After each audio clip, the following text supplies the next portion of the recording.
Warning, this episode contains depictions of death, bad nicknames, creepy teen love, edginess, and as always, teen angst. Also, there will be spoilers for chapter 36 through 41 of Eragon, book 1 of the Inheritance Cycle by Christopher Paolini. Listen at your own risk. Is this a podcast, or is this just fantasy? We're just two nerds and we love our fantasy. So join us if you want to nerd out. Time to start the podcast and see. Anyway, here's the show. Hello, readers. I'm Dane Patterson, the host who also was very cool when he was an older teen and running from my government, the law, and hunting monsters with nothing but my grit and my swordmanship to keep me company. To be a young warrior on the road again. I have no words. I'm Jacqui Lanier, and is this a podcast or is this just fantasy? The podcast where we don't bat an eye about murdering the best character. Zero hesitation, absolutely ruthless. Christopher Paolini is a cold-blooded killer. I'm impressed.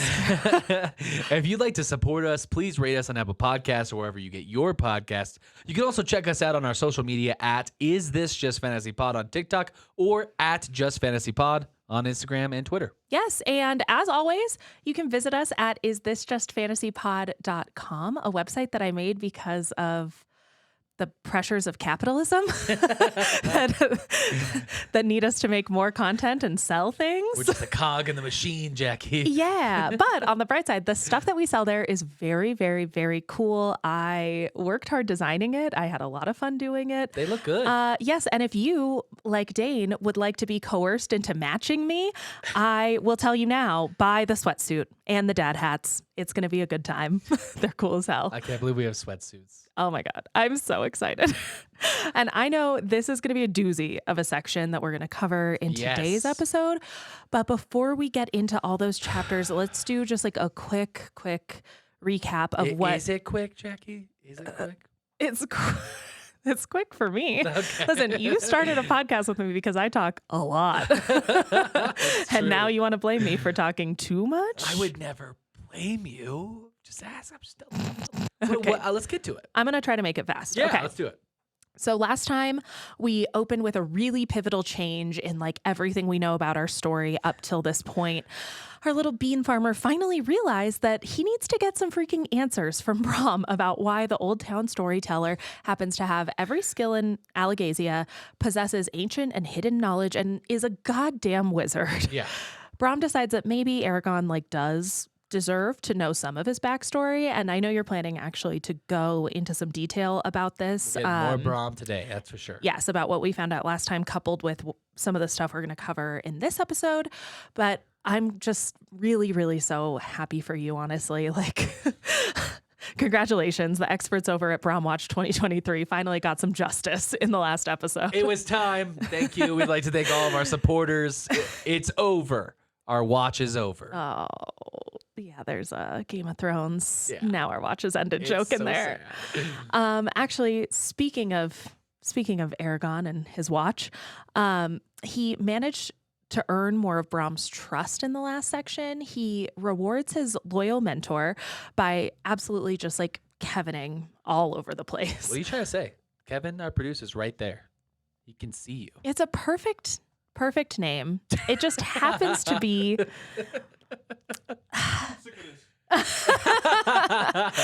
it. That's okay. abuse. You don't have to put up with this, Kevin. All right? You don't have to put up with this. Let's just stick it up for himself. Okay. That's fair. But Eragon's all over the place.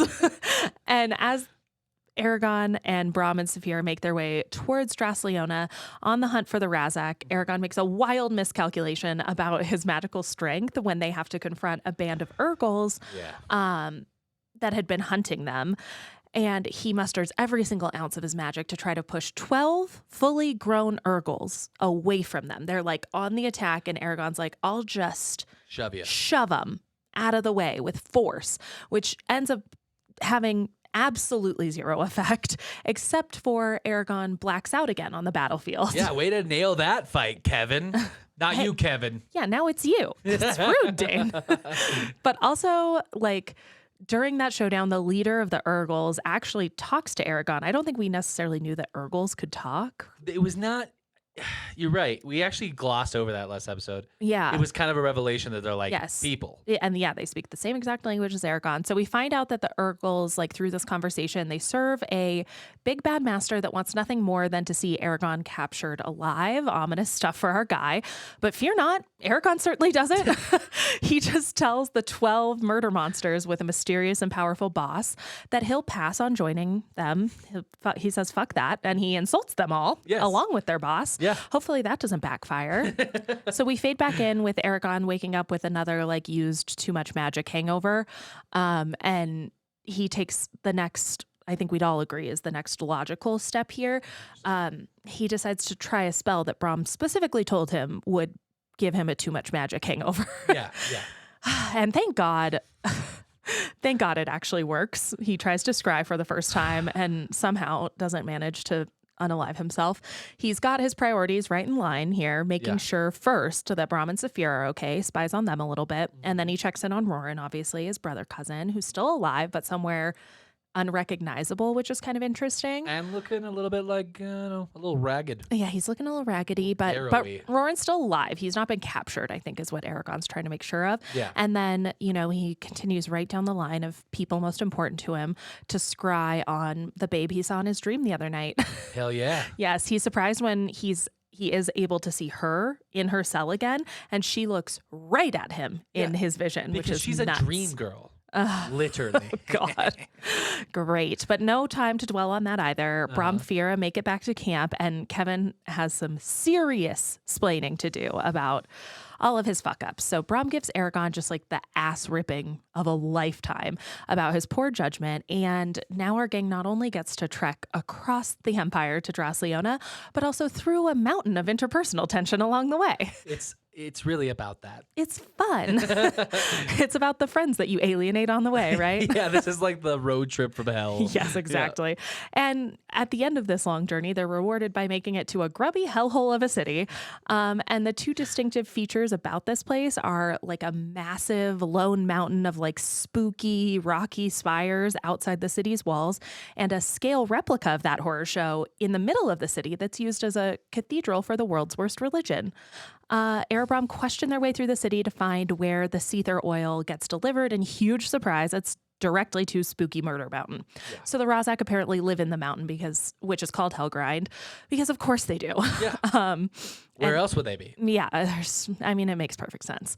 So while Brom prepare to strike at Hellgrind, Eragon spends a day wandering the city, coming across a slave auction, doing normal teen stuff, like aimlessly going inside of that creepy cathedral. And it turns out the Razak lured him inside. I don't know. Was it Wednesday? Was it youth group time? I guess, yeah. That's regular youth groups are not really my vibe. And this youth group would be, just had some light youth group related PTSD, which is kind of my problem with youth groups. Oh, no. Oh, no. Anyway, the Razak lured Eragon inside of this cathedral, and once he goes inside, they roll up to block the door and prevent his escape. And so an absolutely epic chase ensues through the city, with Brom using magic at the last second to like clothesline the city guards and make it out of the gates. They continue their flight through the wilderness with Saphira like well into the night before making camp, but there ain't no rest for Kevin, because as soon as they settle in, they're ambushed by the Razak, and there are plenty of head wounds to go around. Eragon comes to in a dire situation, kind of a habit he's forming, and with Brom and Saphira both restrained by the Razak, and the Razak are talking through, your classic moral quandary of, do we kill Brom or nah? Yeah. They decide it's a yes for them, and just as they're about to slit his throat, bam, unseen arrows fly from seemingly every angle, forcing the Razak to flee, which is like, thank God. But as they go, they throw one last dagger back at Eragon in desperation, and Brom, of course, pulls the best hero move of all time and jumps in front of his best boy to take the bullet. Yeah. And scene. That was it last time. I think I have a lot of mixed feelings about this episode. Yeah. On the one hand, we're about to lose the most important character who's known everything about the world and protected our protagonist. And, Yeah. who supplied most of the humor inside the book. So like, Yeah. I'm a little bummed about that. Yes, not great. But on the other hand, we're about to meet the coolest emo dude ever. Of course, you're obsessed with Murtagh. That's so on brand, both for 12-year-old Dane and 34-year-old Dane. Oh, hell yeah. I mean, yes, I have to admit, I also love the intro to Murtagh. He's a verified badass. He's very mysterious. He's very sassy, which is fun. He's like kind of a grumpy He's like dude. a curmudgeon a little bit. Kind of. So getting to know him again, like getting reintroduced to him after all this time is fun, even as we're processing the loss of Brom. I will say, too, I had such a visceral reaction rereading Brom's death. Like, it's such a shock to lose. I forgot it was so early in this book. Yeah. Which is wild. So I don't know. I kind of do, even as sad as it is, it's still so surprising. It kind of puts me right back in like, oh, damn. I think this had to have been one of the first main characters I'd seen die in a book because J.K. Rowling hadn't murked Sirius Black or Dumbledore yet at this point. Spoiler alerts. Yeah. I really think what I like about this is like, I think a lot of books shy away, especially young adult novels, shy away from like you just said, killing very important or very well-liked characters until like the very, very end. This is very like Ned Stark. Yes. To me, this is very like Brom was too good for this world. Oh, he didn't deserve he it. was too good for this world. It's a very cool move from Christopher Paolini, who gets a lot of shit for like not being a good writer. I think this was good. It's a mature writing choice, I think, in a lot of ways for something that is, I mean, I think I say a lot, this is like a children's book. It's a young adult book. Like, yeah, this is serious stuff. It's a very small distinction in some ways, but I think this is one of the ways that you're like, oh, this is for people who are just starting to like get there. Yeah, and also it raises the stakes to the story immediately. Yeah. They're not messing around. The bad guys here are out for blood. Yes. And they're bad. Yeah. And with that, I think what really balm and soothe our pains. Oh, to talk it through. Talk it through and learning about a little guy named Murtagh. Yeah. Chapter 36. I give you Murtagh. Oh, God. No, Eragon is delirious. He's lost track of time when we come back. He's in a lot of pain and he's coming in and out of consciousness. And when he finally comes to, he sees that Saphira is unchained and is protecting a sleeping Brom, who is still bound like between her legs, kind of. Okay. And Eragon meets Murtagh, a well-armored older teen with a warhorse and serious demeanor. He's a bad boy, if you will. Yeah. Yes. Turns out he's The an enemy baddest. of the. He's the baddest of boys. Turns out he's an enemy of the Razak too, very mysterious, and was the one who rescued Erebrom. Saphira didn't let the newcomer touch Brom or Eragon, so they are both still banged up. Okay. Brom is really in serious condition. Eragon is battered and bruised badly with broken ribs, and he's in an extreme amount of pain. Eragon uses healing magic here for the first time, which is really cool. Yeah. To try to close Brom's dagger wound, and he has to connect with Saphira for strength for this first time because he was just all like beat up. And, But he knows Brom isn't okay, and he knows that he's out of his depths. He explains to Murtagh as he's doing this that he only healed the skin. Yeah. And he thinks something else is wrong. And if anything else is wrong, Brom's in trouble. Okay. Sorry, I don't know why this is not a detail I just am aware of after how many times I've read this book and written whole scripts about it. Yeah. Does he use like the actual healing spell here? Or is this some of his like Eragon... No, he already has like jerry-rigged some magic sometimes he uses the healing spell. This is what Brom has taught him. Okay, cool. Yeah. So he's using what he learned. Okay. He did not learn a lot. Okay. On this. Yeah. Like, this is like rudimentary, heal cuts, essentially. Like first aid kit, not surgical suite. Exactly. Healing. Okay, exactly. Great. Murtagh, while this is all going on, is ultra withholding. All the best bad boys are, Dane. All the best brooding strangers. We love a withholding stranger. Just me. I love it so much. But he explains that it's only been a few hours since the attack and decides to run with our crew so he can get another stab at taking down the Razak. Sounds like a man after revenge. Okay. You ask me. He says in such a rebel without a cause vibe that he has nothing else to do. So, just hunting nightmare creatures and chilling. Yeah. Yeah. Anyway, this chapter ends with them traveling from the hideout with Saphira carrying Brom in the sky and Eragon and Murtagh mounted on horses. Mm-hmm. They go a full day when it looks like Brom is getting even worse. Oh. Saphira stakes out a sweet spot in a giant cavern, Mm-hmm. and they try to get some rest for the night. It's actually really sad. I was like, I know I've read this before, but I was like, It's looking Intention. dicey. yeah. Yeah, Ugh, for no. sure. The next chapter starts, chapter 37, Legacy of a Rider. Here we go. Saphira is frantically mind shouting at Eragon in his sleep to wake him up because Brom starts having seizures in the night. His condition's clearly going downhill, Yeah. but in a moment of clarity, like he kind of comes to for a second, Brom gets Eragon to bring him some wine. Eragon's, bless him, he's kind of a dope here. He's like, you need water. Don't get drunk, you weirdo. You And can't Brom's drink like, now. don't ask me. I don't have time to explain myself to you, you idiot. I'm like on my deathbed. Yeah. So Eragon brings the wine. It washes a special dye off of Brom's palm, revealing that he, too, Dane, is marked with the Gedwe Ignazia. Brom's a writer. More pieces are like Wow. clicking into place about Yes. Brom. Like now we really understand how he would have known all that shit. Yeah. He tells Eragon that he had actually been friends. He trained with Morzan before Crazy. Morzan turned traitor to their order. And before Galbatorix obviously started the war.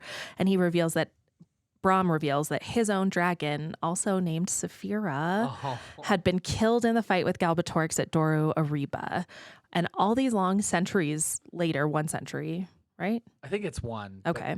It might be like 150 years. We Timeline really- check. We really should look into that. I think the war, like those stages of the war, were maybe a little more than 100 years ago, but Galbatorix has been king for about 100 years. Yeah. Something like that. But anyway, suffice it to say, it's been a long fucking time. It's been He's older than you should be. several times the length of either of our lives, and he like clearly is still in pain over the death of his dragon as he's like relating all of this to Eragon, and he tells Eragon to protect Saphira at all costs.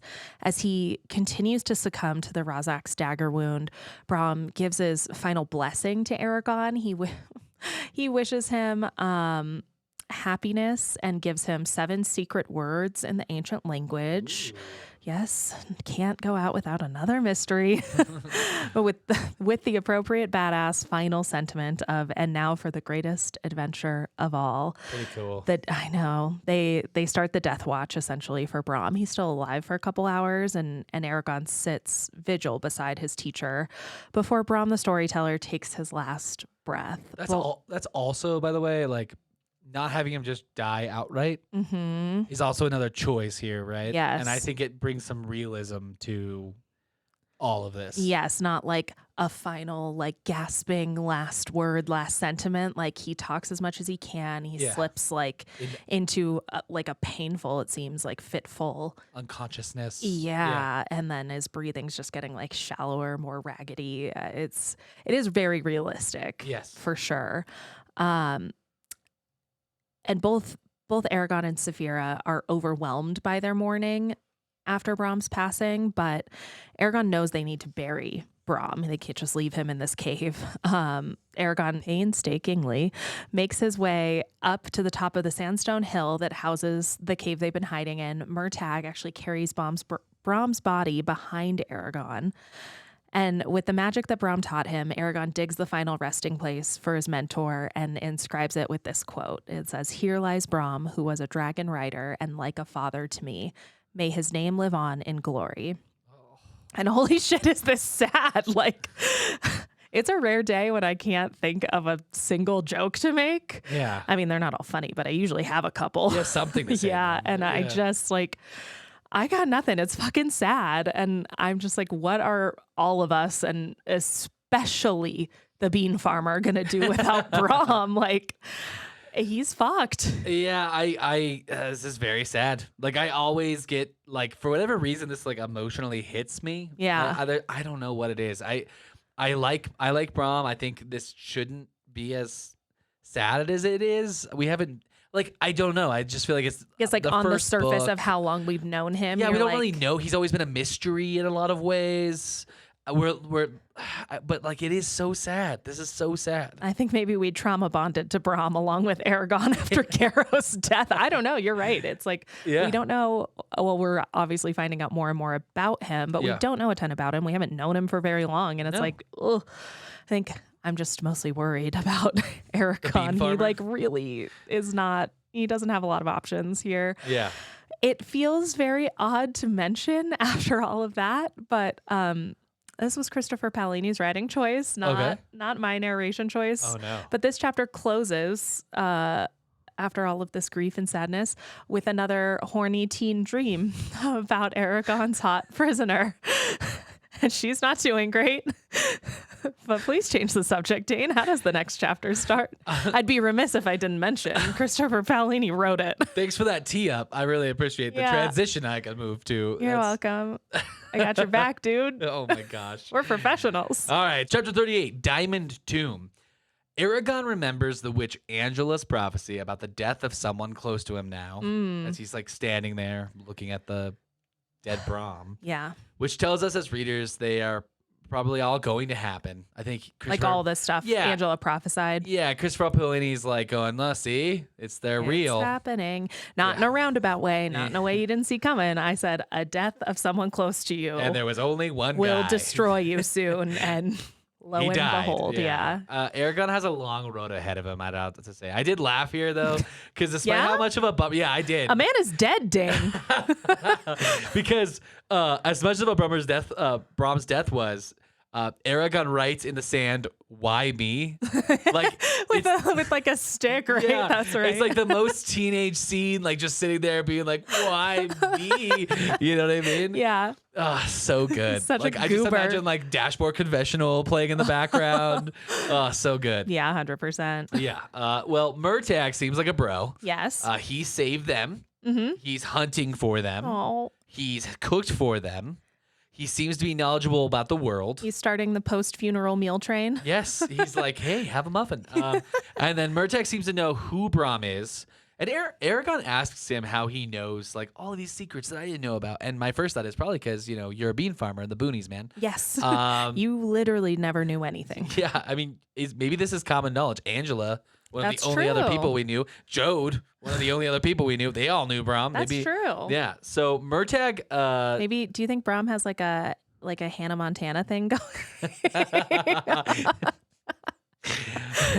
I love Miley Cyrus, so I approve that. Oh, that's right. I approve that. I weirdly don't, and I'm the one with the Hannah Montana jokes. I'm assuming, though, your love for Miley Cyrus blossomed long, long after she was a child in a Disney series. 100%. Okay, cool. Yes. I like Wrecking Ball. Miley Cyrus. Ah. Murtagh really is so edgy. He says, this is all real. This is in the book. Yes. He says he's running away and is neither of the Empire or the Varden and does not, quote, owe his allegiance to any man but himself. I cannot believe your Murtagh voice is not more gravelly. Sorry. Owes his allegiance to any man but himself. That's what I thought. Yeah. Yeah. That's an older teen voice right there. It is. Stick with me, bruh.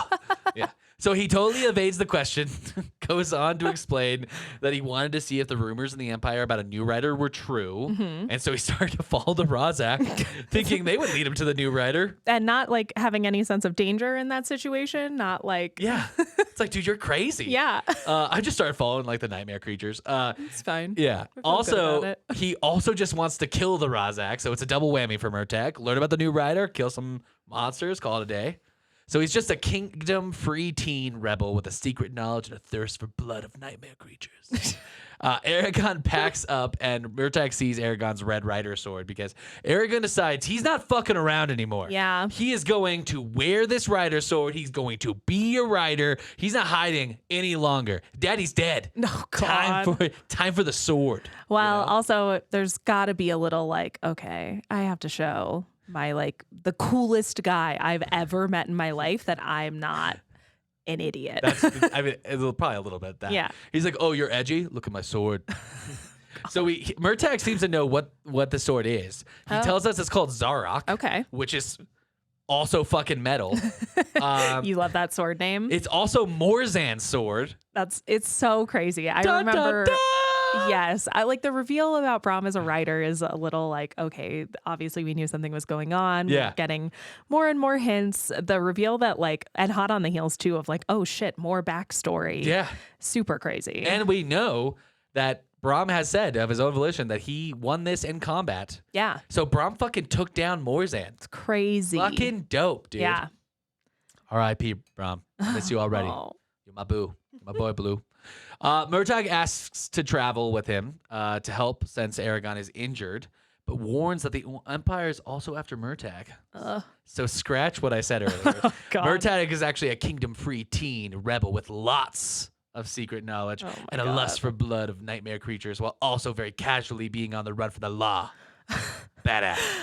You could a character could not have been more perfectly crafted to like guy. earn your affection, I think. Oh my God, my nerdy little dyslexic self was just like, ooh, I love this guy. I'm Reggie, he's edgy. I wasn't. I was wearing Hawaiian shirts. You were in your you were heavy in your Guy Fieri era, Yeah. if I remember correctly. There's the blonde spiky hair, the Yeah. like loud Hawaiian print like bowling shirts. Here's what I'll say. I won't do it for free, but if we can get like 50 or 100 reviews on Apple Podcasts, I will publish publicly my 8th grade Hawaiian, spiky-haired, deep cuts Guy Fieri phase picture. I'll All do right? it for free. No. Just kidding. My Instagram is private. You'll never see it unless you do what it was that Dane said. 50 reviews. 50. Let's do 50 reviews. If we get 50 reviews, I'll do it. Anyway, Kevin and Han Solo decide to travel together. Saphira is sad and misses Brom and tells Eragon she knew the whole time he was a writer. Crazy. Yep. But also that Brom asked her to keep it a secret. Yeah. So Saphira knew that he was a writer all along. She also knows where the Varden are, by the way, because she can go to a man in Gilead who's a contact that Okay. Brom gave her, who could also like tell her the way. Damn. She also knows even more than that. And she says Brom told her many secrets after Eragon almost died throwing the Urgos back, as you reviewed it. Oh, that's right. When he was passed out for 48 straight hours, Brom and Saphira had some time to chitty chat. Yeah, and Eragon's pissed, but Saphira's like, well, he was worried about exactly this situation. Yeah. So he told me stuff, and I'm supposed to share it at the right time. Okay. I'm not supposed to share it now. I do feel like I would be like, I want the deets. Give me the deets For now. sure you would want them, Yeah. but also I have to say I kind of respect Saphira here. Like again, I feel like I keep saying this or keep like getting the sense like she's the level-headed character in this situation, maybe the only one at times, and like it's interesting because she's so young, but she clearly has some understanding of like the stakes or at least like how to manage Eragon. Bare minimum, she like gets what he needs and what he doesn't and when. She's like, I need to like put some guide rails on this kid. Yes, exactly. So she does share one thing that Brom told her that of all the, I'm quoting here, that of all the people in Alagasia, Eragon was the best suited to inherit the writer's legacy, What? which is super high praise. And also highly suspect. Yeah, dude. What? After the way this freaking bean farmer has been acting the last few months. But it's so sweet. I also have to point out something I like here. We're already getting more of Saphira since Brom's gone. That's true. A lot more is going on between Eragon and Saphira. Yeah. So she tells Eragon that we got to keep Murtagh close. He knows what we look like. He kind of knows like some of the information about us. Yeah. So let's keep an eye on him. Very pragmatic as always. She scares me sometimes.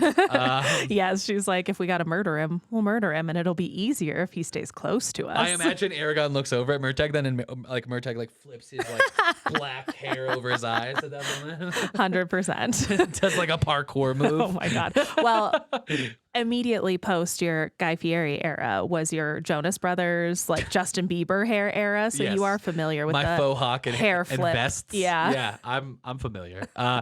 So as the crew decides to move on to Gilead in hopes of finding Levarden, Saphira and Eragon make one last trip to Brom's tomb. Saphira does something so cool, and I guess this is like the magic of dragons that Brom was talking about. Okay. She touches this hole they dug in like rock. Essentially, they like dug out this like they're like the way it's described to me, it sounds like it's on like a rocky ledge. Yes. And then there's like some earth, but it's like surrounded by stone, essentially. Yes. Yeah. He kind of like digs it out and ends With up. magic, right? Yes. He uses Yeah. magic to like dig a little bit of a hole covers then it. shapes like a protruding tomb. Yeah. She turns that all into diamonds.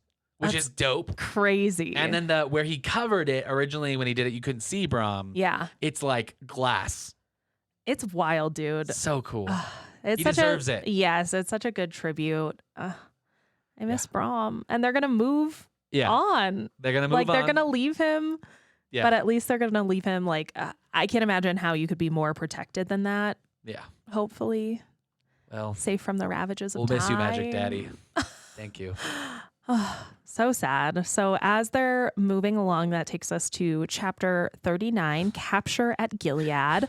And this actually is kind of a fun chapter for a change of pace in this episode. Sure. I'm serious. It's so funny. My overwhelming thought the whole time, reading this particular chapter is just it's guy love between two guys. I love Scrubs. This bromance is stronger than Will Ferrell and John C. Reilly. Yes. There's a deep bro love going on here. Yes, it's nice for Eragon to have a little distraction. We open this chapter on our way to Gilead, so Eragon can have a meetup with Dormnad. Just an incredible name. Easy top 5. Dormnad. Dormnad. Some of Christopher Paolini's finest work right there. Eragon, he doesn't miss. He never misses. He does not miss. Eragon spends some time checking out Murtagh's horse, noting that it's, quote, a magnificent beast. And maybe it's just me, but okay, I have this thing, the way people talk about horses in fantasy novels is deeply funny to me.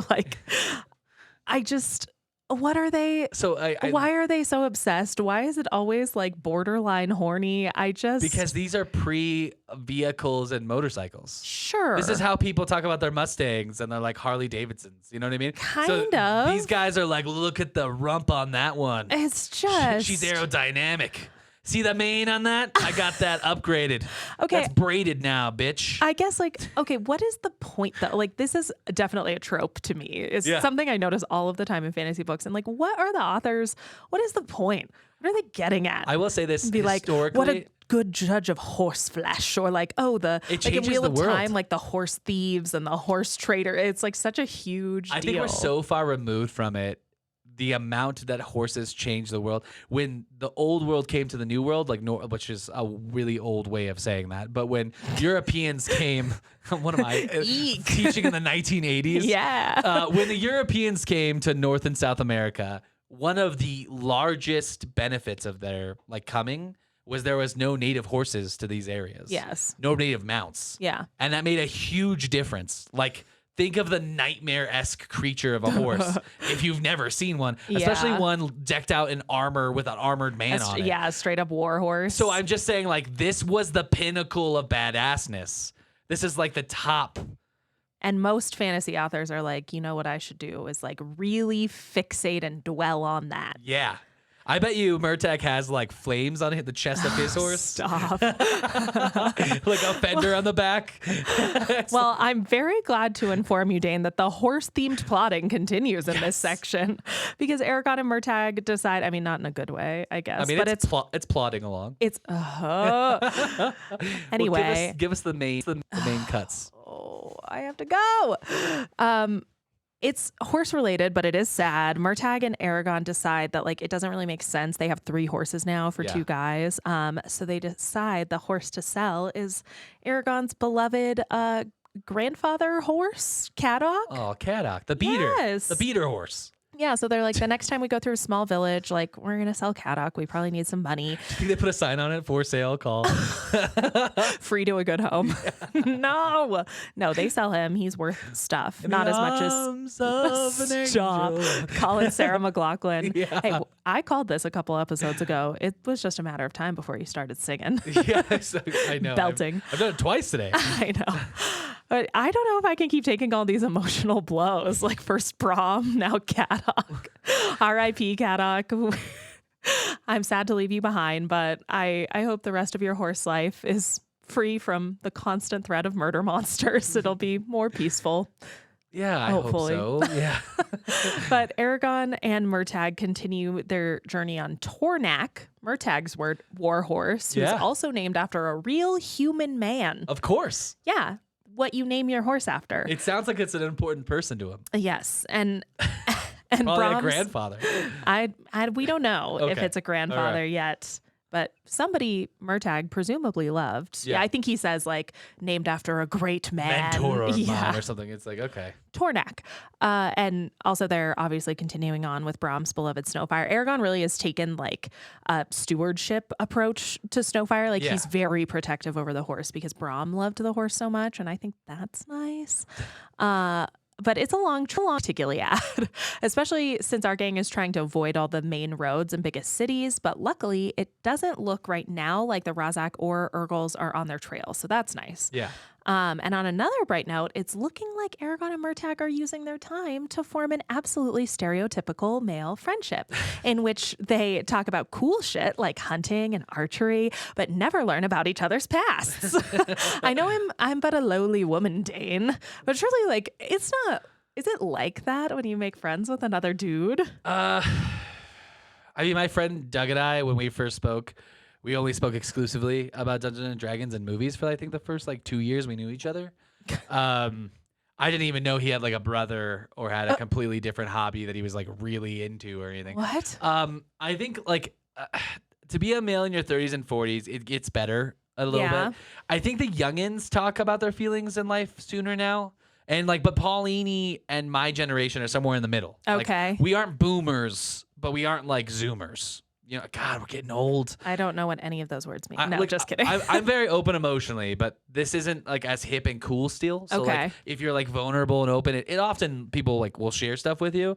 But I think there's definitely like a subset of guys who are like, all right, man, like let's just watch the game, doc. You don't need to like. Yeah. So like Christopher Paolini, around the time he wrote this, it was still very much like we only talk about our shared interests and never about our lives. Like I feel like my dad jokes about friends he has that like he doesn't know what they do for a living. This is still in the time it was wrong and the world has changed. But like when this came out, people were still like everything was gay. Like you know what I mean? Everyone was still doing that. So like to be like communicating like Gross. You know, I'm just really sad about that. Like Yeah, you that know, was it wasn't a ugh. thing, you know. Well, I'm very, very glad. Hopefully, needless to say, very glad we kicked that Yeah. attitude or are The world is better are now. rapidly in the process of kicking it. Yeah, If I mean, not me and Kevin everywhere have yet. held each other and cried twice already, Stop and we've only it. known each other a week. You're gonna make Kevin uncomfortable. I think that's workplace harassment. Dane. Already am.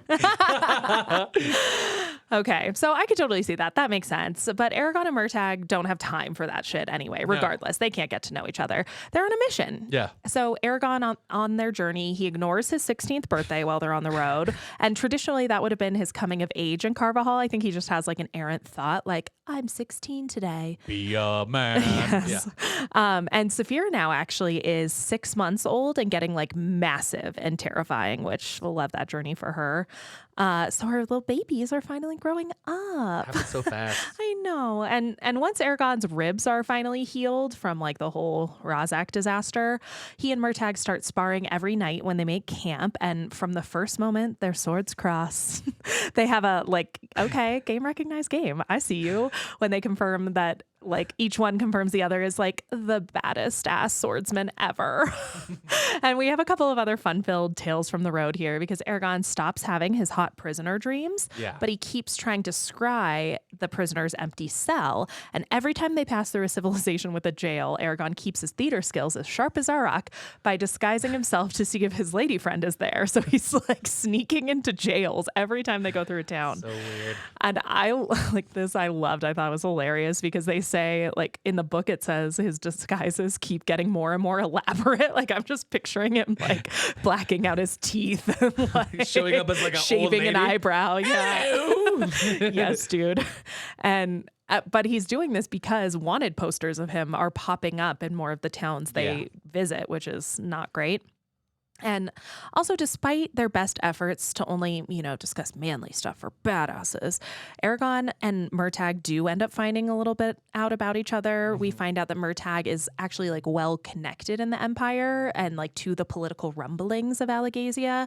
And he has a lot of insider information about all of this, which is kind of helpful. Yeah. Honestly. And he also seems really interested in Eragon's practice of the ancient language. So they're having a little exchange here. But after nearly a month of travel, they finally arrive to make camp on the outskirts of Gilead. Eragon grudgingly agrees with both Murtagh and Saphira, who are in like lockstep, that Murtagh should be the one to enter the city. Yeah. Especially it's a big city here, since someone's like in this big of a city is bound to recognize Eragon from the wanted posters. Right. Unfortunately, though, even that plan backfires because even though Murtagh does manage to set up a rendezvous with Dormnad, which is great, he finds somebody who knows him, sets up a place to meet him. Murtagh gets spotted by someone he knows in this city, and I'm just like, why are our little BBs so popular?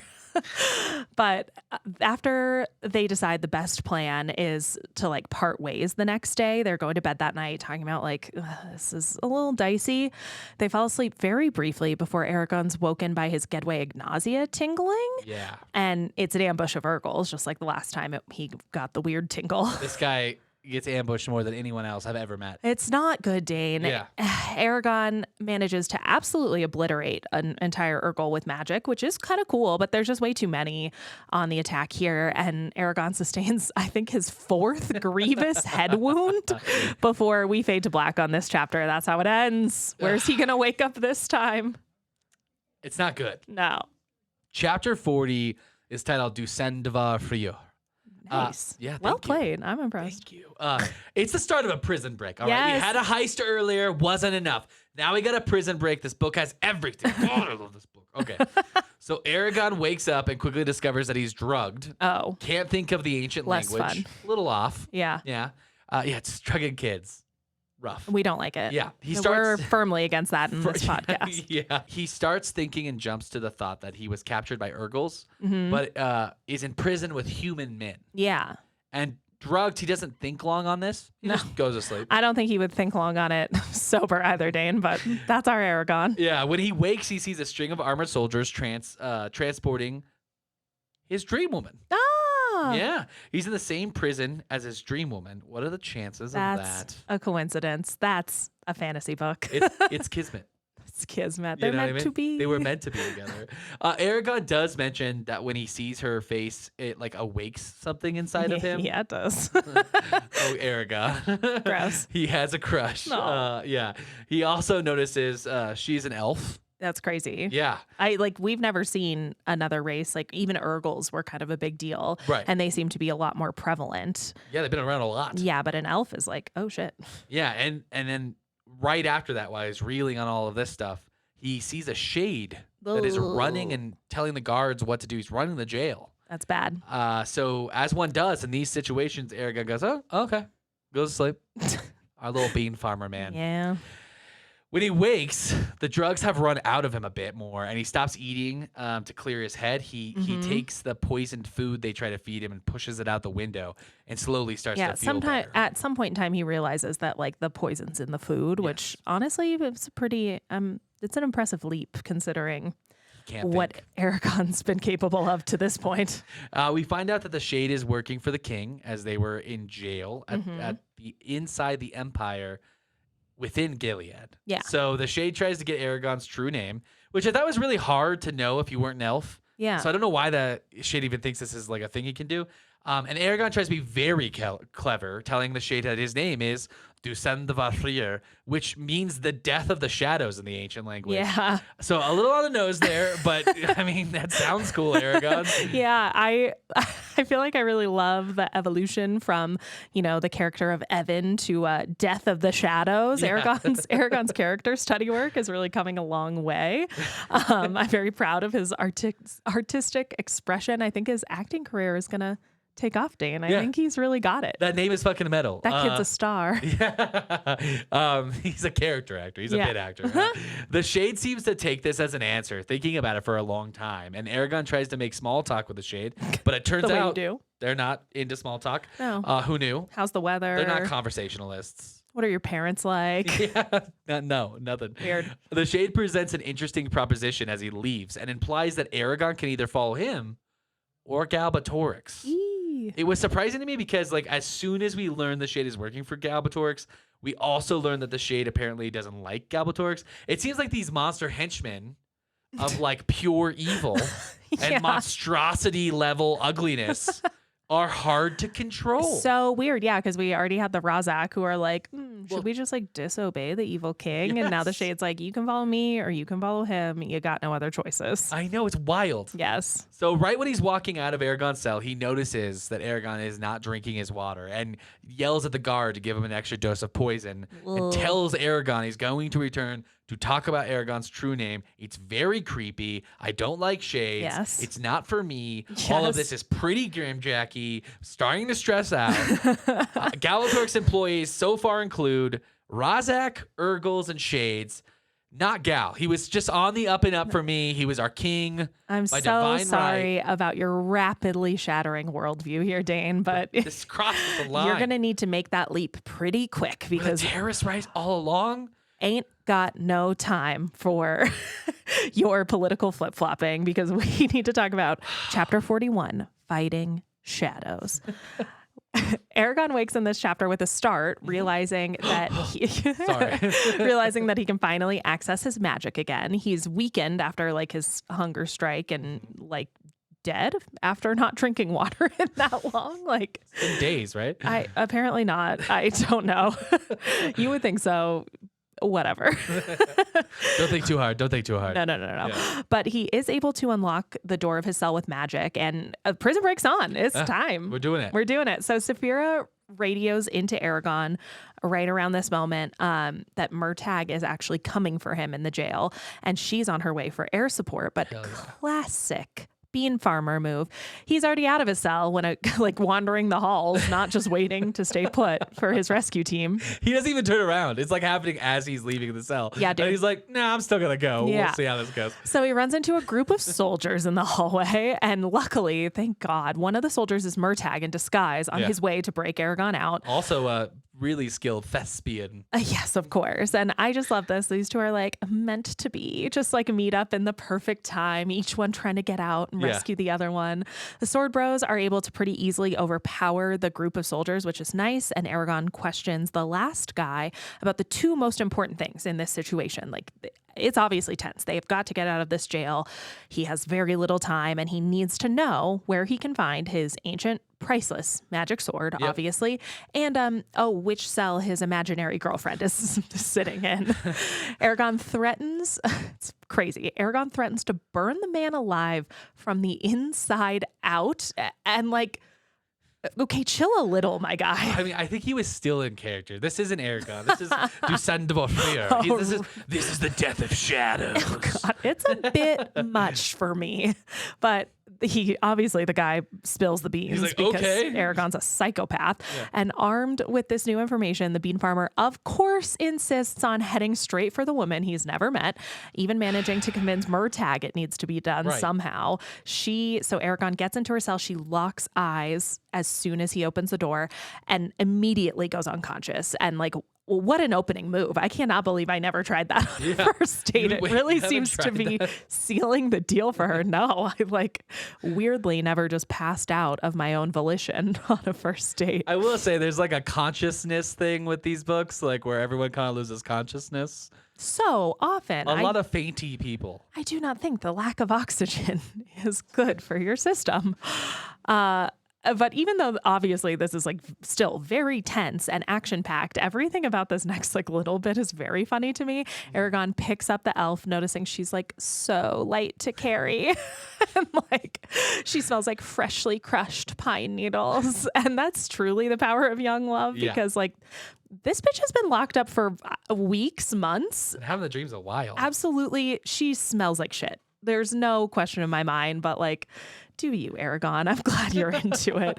And even actually Murtagh's immediate first reaction to seeing her is to be so overcome that he has to exclaim how hot she is. Well, that's good for me. It's certified now. She's a babe. Yes, our fact checker has confirmed this. And speaking of said fact checker, he continues to be the only sane one in the room because he hurries to retrieve Zarok along with another sword and bow that they can use. They look different than other weapons they've seen, so they assume that they're the elves. Yeah. And they make their way to the top floor of the prison with all this like loot, including a a living woman in tow. Murtagh also tells Eragon that Saphira is en route to airlift them the fuck out of this hellhole. But while they're hiding and wait for their getaway car, they're found by the Shade and the fight is on. He just like bursts into the room that they're in. Yeah. Eragon decides that the best move in his deathbed weak state is to fight the Shade one-on-one because at least, you know, he probably wants to keep Eragon alive. Like, bold move, but shoot your shot. He's not wrong here. Like, they don't want to kill Eragon. Yeah. I mean, ultimately, it's a good calculation. I mean, yeah, he's trying to keep Murtagh safe, which is nice, I guess. Yeah. But Eragon starts to advance on the Shade, whose first move is to make fun of Eragon's totally metal new alias. and as much as I love Du Sundavar Frior, it's a pretty well-landed verbal blow from the Shade to be like, you sound like a dork. But just before they actually cross blades, it's a deafening blow sounds on the roof above them, and the ceiling starts caving in. yeah, I was like, what is going on? When I first read this, I was like, what is happening? Yes, the Shade attacks in the midst of the confusion. Eragon knows immediately that even though he's a blade master, he's absolutely outclassed. Like, this guy is just faster, stronger than he has any right to be. It's like superhuman. Yes, the noises from the roof and the falling debris are getting more and more intense as Eragon struggles to defend against the Shade's like inhumanly strong slashes, each one worse than the last. The Shade manages to fully disarm Eragon, but even on his knees at the Shade's mercy, our sassy king doesn't skip a beat, telling the Shade he's an idiot to have forgotten about their trump card, Saphira. And speaking of the party's biggest badass, she chooses that exact moment to finish her demo work on the roof. It's pretty cool. Yes. So she breaks through for rescue duty. They rush to Saphira. Murtagh lands 2 arrows in the Shade that, like, the second right between his eyes. That's my boy. Yes, between the eyes, and the Shade vanishes in a cloud of mist, which is very cool. Yeah. Sweet, sweet bean farmer celebrates this kill, but Murtagh seems to think they may not have seen the last of this maroon asshole. And it seems like it. per usual, no time to think about that. Guards start swarming into the room as Saphira gets Eragon, Murtagh, and their unconscious cargo back out onto the roof. They all board their escape jet. Saphira takes off in a hail of arrows from all these archers below, taking several shots in the process. I think this is the first time Saphira has been like wounded badly. Yeah. And she truly is the biggest badass here because she manages to fly all 3 of them out of the city, out of the reach of the Empire. And I will be damned if they didn't do it a whole ass prison break. A 1-chapter prison break. That's badass. I love it. And with that stirring ending to this episode's chapters, I'm going to take, I know it's not great, I'm going to take the hardest of pivots for the analysis section this time. It's time for analysis. Apologies for being the absolute biggest of buzzkills for your prison break high, because as fun as that was, I really felt like the through line, like the theme of this section was established with Brom's death at the beginning. So like, we had so much fun at the end, but our theme here connects to Way to the... bring us down, dude. That's me. Just focus on the positive. It's beautiful though. So I think the big theme here is just like one of the biggest pieces of this story's coming of age puzzle. I mean, we're getting loss of innocence, death, growing up. It's sad. It's hard. Like all of that is so deeply wrapped into this section. I definitely wanted to focus there a little bit. For me, like the shock of Brom's death is a really effective way to make us as readers feel the same uncertainty that Eragon must feel, losing the only person who knows what's going on and can get shit done. Yeah. Like Eragon is truly out of his depth without Brom, and we know that immediately. I'm just impressed, like after all this time, knowing that this was going to happen and even knowing what's going to come afterwards, like I still feel nervous reading like, oh my God, Brom is gone. Yeah. I have no idea how this character is going to like make it from point A to point B. And intellectually, I do know that information. You know what I mean? Yeah, like, no, I mean, it's such a good, like, piece of writing to really make you feel like that. And I like, let's be real, what shot does the bean farmer have without Brom's help? I know little Kevin, you know what I mean? I'm worried too. I get what you're saying. There's an element of like, what's going to happen now that the adults are gone? Yeah, I feel like it's a really jarring thing to happen. Up to this point, especially in young adult type fantasy novels or more mainstream fantasy, this was not a big feature of those books. And I think it's a really, like we talked about, it's a really mature writing choice here. Yeah. And I think building on that, Brom's death pretty seriously unmoored Eragon. But I find it interesting that like the clear loss of his innocence, like in this losing a father figure, it also manifests itself in the way it so often can in real life for people, which is that Eragon starts taking really decisive action for himself for the first time. You know, I think it's really something that's talked a lot about in writing when you lose a father figure or parent figure. It's the first time you feel like an adult yourself. And it's the first time like you feel like the world's on your shoulders a little bit. And I feel like the rest of this section kind of builds on that theme. And Eragon, right from the jump, he's described as being absolutely incapacitated in a lot of ways by his grief right after Brom's passing. Yeah. And instead of, you know, being overcome and incapable of doing anything, he knows right away they have to bury Brom, and they do it immediately. Like he's already being decisive. That streak continues, I think, as he like pretty quickly decides they are going to need to trust Murtagh and keep him along. Yeah. It's a big choice for them. Like there's a lot of risk there. They do not know who this guy is. Frankly, I mean, I know you love him, but like this really has the potential to end poorly. I'm going to talk about that in my what the haters say. I do think that you're absolutely right. Until this point, Eragon was an orphan in actuality. But now with the loss of Garrow and now Brom, he really is an orphan in a lot of ways. Yes. Like, you know, he really is completely alone with no one who's known him. So you're right. There is this like element of like, all right, got to do it myself. Let's start making some decisions Yeah, like here. Saphira, you and I are up now. Yeah. And I really like the way this section, I think the pacing of it really adds to that feeling that like, okay, he's in charge. He is making the decisions now. I think up till now, really the only consequential decision he's made is to get revenge on the Razak. I don't know. He's made a lot of pass out decisions. He's made a lot of head concussion decisions. That's our boy. But yes, he decides to trust Murtagh. He makes the choice to head to Gilead to find and join the Varden. That is very consequential for where they're going to align themselves throughout this series.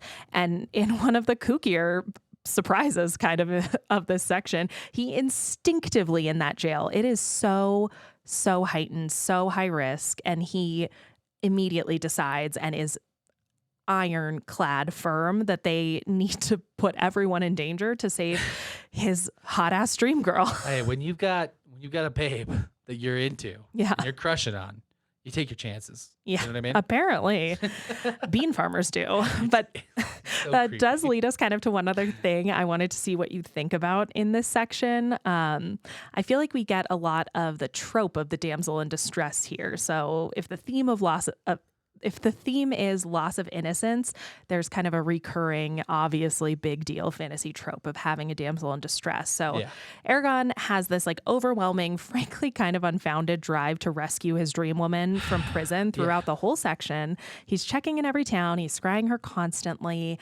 I have to admit, on a reread, it does feel like we're relying pretty heavily on the idea that this woman is in trouble and she needs rescuing to like do the lifting for this plot arc in some way. You know what I mean? No, like it's weird. It's a little weird. Yeah.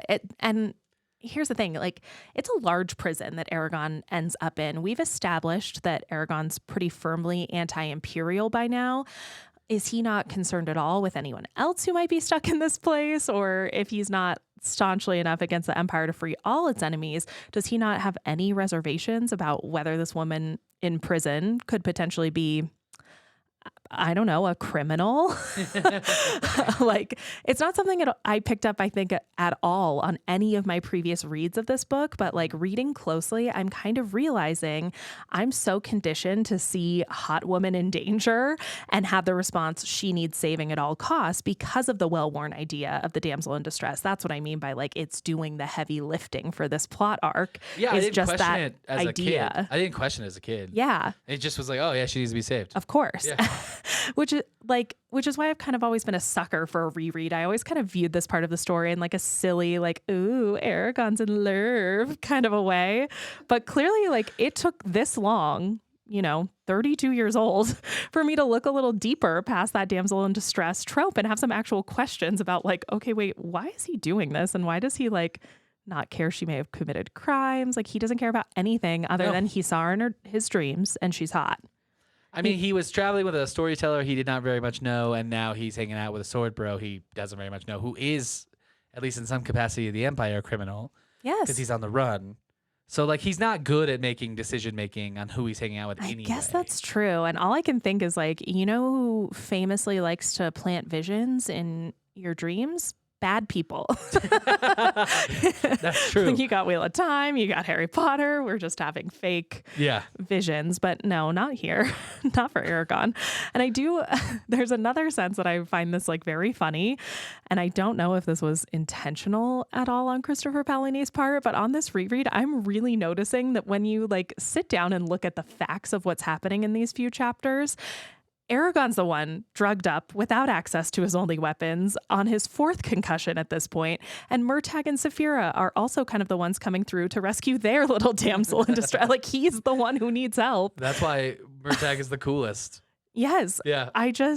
It's so funny to me. I just get a little chuckle when Eragon breaks out of the cell and his first thought is save the cheerleader, save the world. Like I have to go in and A get my Heroes girl. reference? Yes. Topical. Dane. Throwback. No, that is very prescient. We are not washed. You know, the early aughts show Heroes with famously only one good season canceled after 4. Are the kids not still talking about Heroes, Dane? Is that what you're? don't That's even not know. a relevant I don't think piece that of social stays. commentary. I don't think that's stayed. Whatever.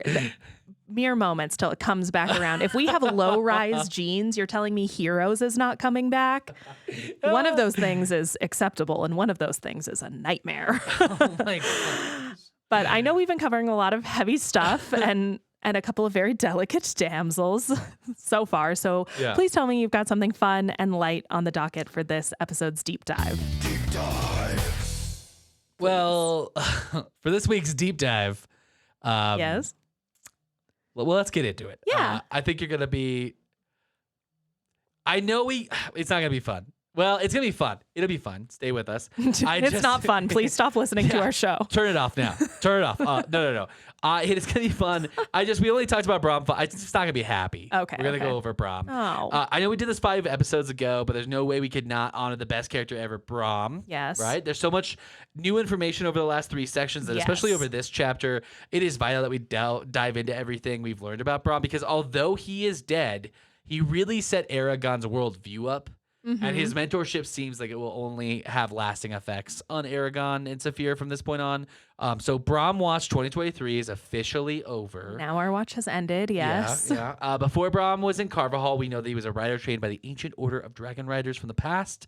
He was friends with Morzan before he was corrupted by Galbatorix and was betrayed by Morzan when Morzan killed Saphira, Brom's dragon. From there, we jump helping the Varden sometime around 15 or 20 years ago. Okay. When Brom stole Saphira's egg with Jode from Gilead, which led to this epic chase.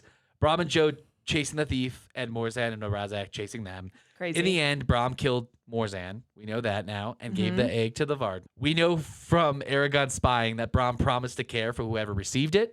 So the dragon egg. Yes, all that like I secured the thing and I sent it to our friends and promised to care for whoever received the thing. Right. This is all finally clear to us. We in know this what that section. is Thank now. God. So not only was he working for not only was Brom working for the Varden, but he was like an integral part of the Varden's plan Yes. at this point. After that, for some reason, Brom laid low in Carvajal. We don't know why Carvajal, for around 15 years. It's unclear why he did that, but it's worth mentioning that Brom did know Eragon's mother, so Yeah. we know that. Don't know what that means, but it's some time of connection to Carvajal. It's the only one we have, so I'm going with that. Yeah. All that makes sense because Brom was a badass. I think it's relevant that we go through just a brief tour again of like what we've learned of his skills throughout Okay. this. Yes. He was a skilled thief. Yes. He was a cut purse. Yes. He could lie and do accents convincingly. Yes, he was our original thespian here. Yes. He was excellent at haggling, diplomacy, seemed to have an innate ability with people. Yes. He was good at both selecting and riding good horse flesh. Yes. He knew how Why to couldn't you just say horses? I don't horse flesh. Gross.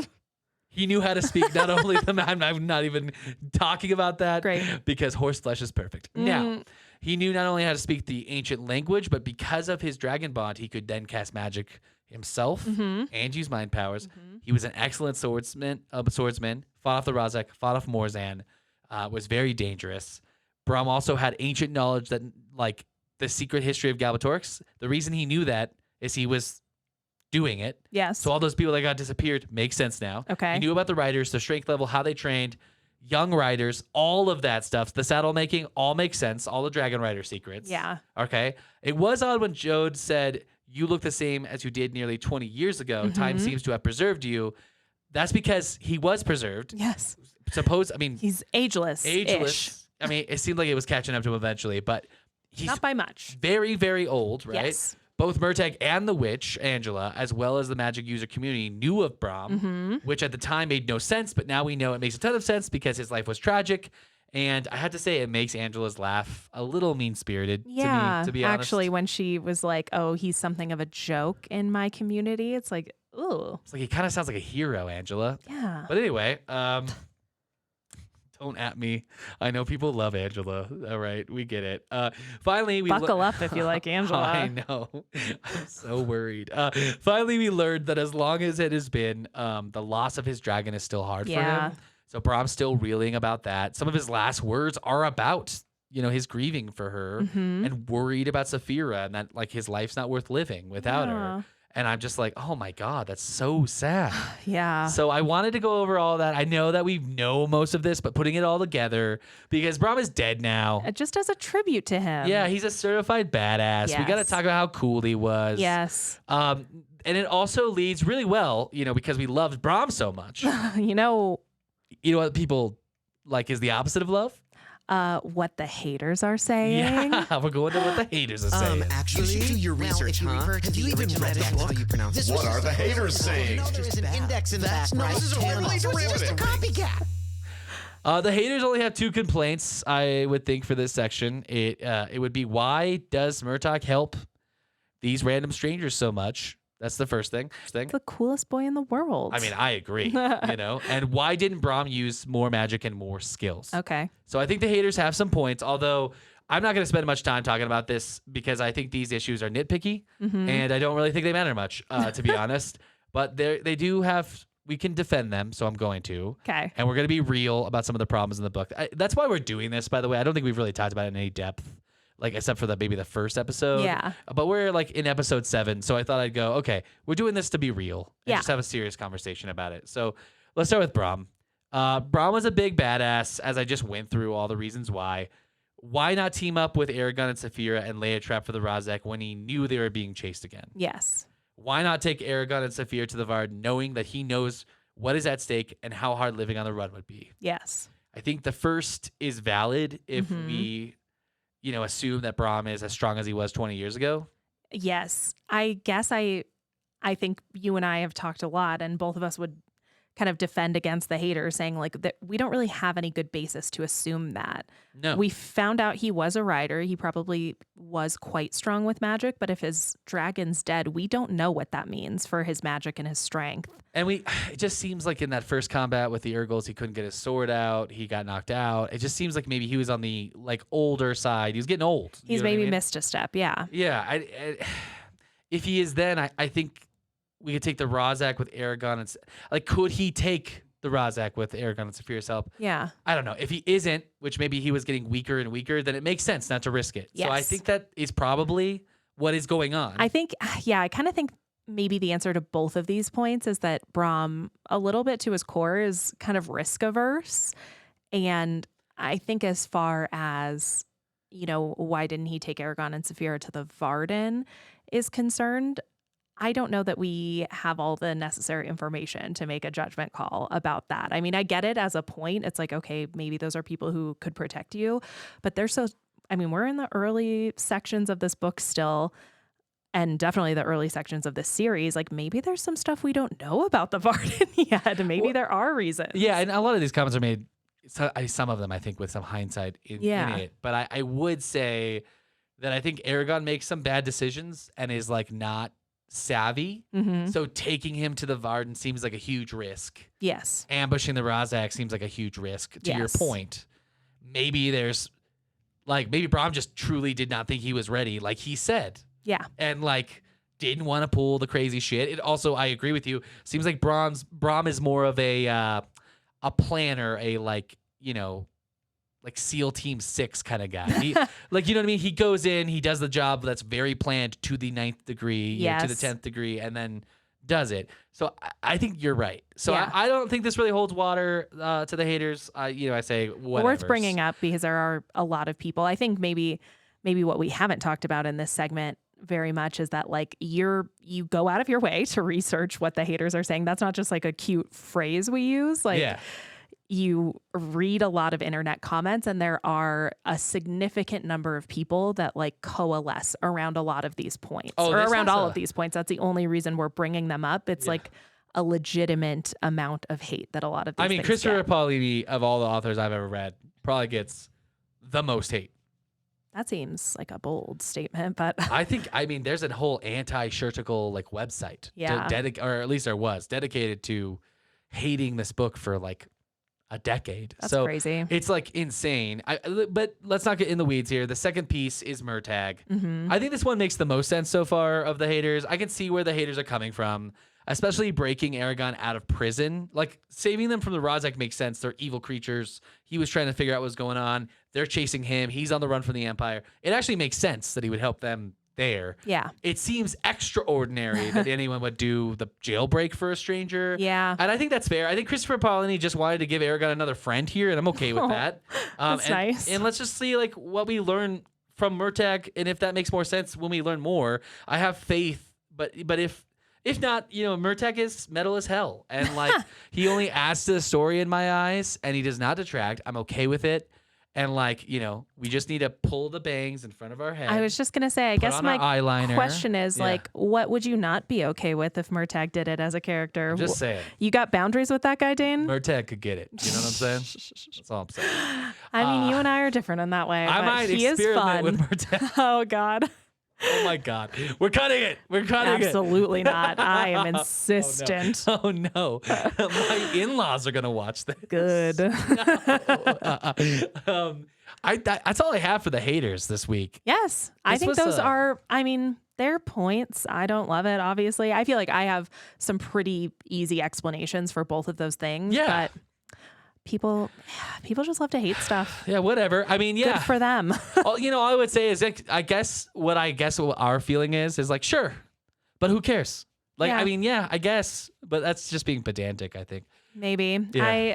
Damn, Dane, this episode was a ride. Yeah. It starts out so sad. Yeah. And I just feel like Christopher Paolini here, I have to give him credit. He does a good job of like leaving us in that sadness and uncertainty for some time. Like Eragon's processing through almost all of this section, but Christopher Paolini is keeping the pace up, I think. Like quite a bit of time is passing on the road while they're like traveling and fighting. We get some of that lightness back again, and I feel like it's a really realistic take on how long it takes you to, get back to normal, quote unquote, after a really big death in your life. Like it's one of those things that really takes time to process. They're on the road for a month. It kind of takes Eragon all that time, and then by the end, it like builds very slowly to this all-out prison break action. Yeah, I think he does do a good job of like not knowing what a loss is going to do to you until time. Like he has the immediate sadness, like writes "Why me" in the sand. But I know. after that, I think it's actually pretty well done. Of like,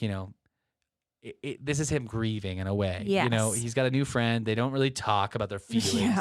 They work out, and he like travels the world. He's a man of the people now. Yeah. I really do think we're seeing him grow up a little bit. I think this is almost necessary, and I'm kind of glad that we did it. I think so too. And yeah, I do think it's well done, and I can't wait to see where they take this poor woman that they've like Kidnapped?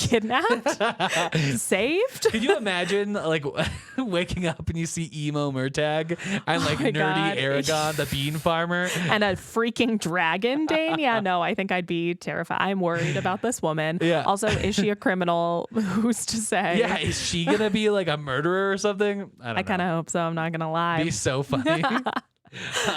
Well, that about wraps it up for this episode. Thank you for listening. If you have any questions or want to hit us up with a good tagline or any suggestions for episodes or any suggestions for what are the haters saying or anything else about this podcast, we'd love to hear from you. And you can email us at isthisjustfantasypod@gmail.com. As always, make sure to rate and review, especially on Apple Podcasts, and check out our social media at Is This Just Fantasy Pod on TikTok or at Just Fantasy Pod on Instagram and Twitter. And do not forget, please, for my sake, if we hit 50 reviews, Oh, no. Dane's putting up the Fieri pics. We just got to add to the Fieri-sance. Also, we both deeply love Guy Fieri, just to be clear. We're not trying to get canceled for any kind of Guy Fieri-related hate. He's a very cool guy. I thought it was a compliment. I thought you were calling me attractive when you said the Guy Fieri thing. Yes. Anyway, if you want to keep pace and read along with us, on our next episode, we're going to be covering Chapter 42, A Warrior and a Healer, through Chapter 47, A Clash of Wills. Whose wills do you think? I don't know. I just know it's a clash of wills when we disagree on these scripts. That's for sure. Yeah, that sounds very familiar. We're just two nerds and we love our fantasy. Come on and listen to us next time. Find out what our deep dive will be.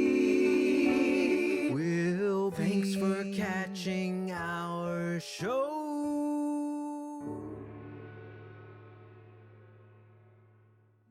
Killing people. Sir? Ruining people. Sir, Gabatorx. Why would you talk to me that way? I'm sorry. I neither meant to look you in the eyes nor use your given name. I'm pruning I know. my garden. It is looking beautiful this season, sir. Truly unparalleled work on these Abraham Lincoln roses.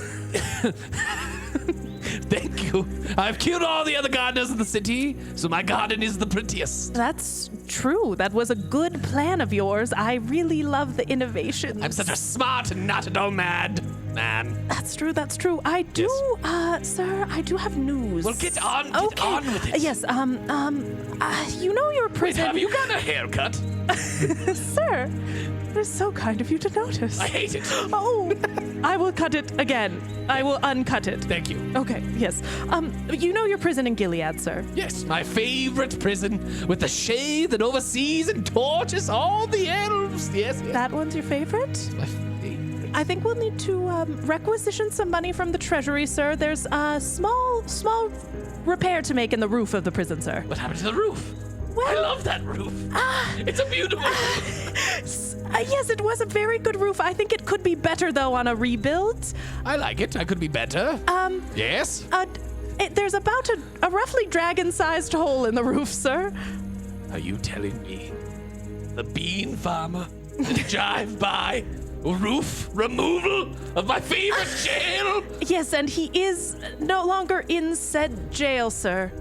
How? His dragon has absconded with him from the jail, and The bookie boys. The elf is gone as well. No. Not my elves. Well, it was just the one. You've only ever captured the one, sir. Well, there's no need of. Well, you'll be executed later, but we'll talk about Again? that. I love that jail. I don't know where I am We now can rebuild. in the scenario. We can build back better, sir. We can, and we shall. Hrothgar's campaign slogan out of your mouth. That's a little bonus for you. You're hanging on. If you know, you know. You know. Excuse me. Where were we? Oh God. Okay. So he's gone. Yes. That's it. The bean boy, the elf is gone. The dragon ripped a hole in the roof of your jail, and other than that, everything is running very much according to plan in your empire, sir. Really? Yes. Have you found Murtagh yet? Oh, well, sir. Sir, that is such a good question. You Yes. always ask the best questions. I do ask the best questions. You know, I was thinking if you really pruned back this rose bush here. Prune back better, if you know what I mean. Okay. Yes, I'm pruning. We'll find Murtagh presently, I think. He's not been found yet, though. It's possible. He's Yes. been spotted with the bean boy. Okay. I think they are in league together. So let me get this straight. You have lost my elven baby. Yes, she was beautiful, but now she is gone. You've lost my bean boy. He was also beautiful, but now he is gone. And you've lost my adopted baby boy, Murtagh. He was the most beautiful of all, and Kohney is also regrettably What is the gone. point of having a shade boy or my Razak boogie boys? If nothing. Maybe it's too many boys, sir? That's true. Women are the future. That's all I got.